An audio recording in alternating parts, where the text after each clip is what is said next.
Hello friends, আমি অমৃতা। আজ বিকালের একটা নতুন ব্লগ নিয়ে চলে এসেছি। তো আজকে বিকালে আমি চা খেয়েছি গরম গরম, আর চায়ের সাথে চা তো হতেই হবে, বৃষ্টির ওয়েদার। চায়ের সাথে ছিল হচ্ছে চিকেন কাটলেট। আমার পিসি করে পাঠিয়েছিল, মেটিয়াপুরুষ থেকে বাসন পিসি করে পাঠিয়েছিল। তো এখানে এই ভিডিওটায় দেখতেই পাচ্ছ, আমি রিভিউ দিচ্ছি।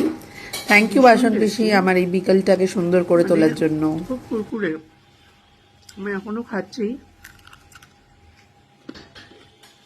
মানে সাউন্ডটা শুনতে পাচ্ছ কতটা কুরকুরে হয়েছে? এটা কিন্তু পিওরলি হোমমেড, আমার পিসি বানিয়েছে, আমার জন্য পাঠিয়েছে সেই বেটিয়া পুরুষ থেকে। আর এনে দিয়েছে শুভ দিদি। ইয়াম্মি হয়েছে।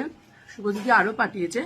শুভ দিদি পাঠিয়েছে কাঁঠালের দানার বাটা, খুব ইয়াম্মি হয়েছে। আমি রাত্রিবেলা গরম গরম ভাত দিয়ে, এই যে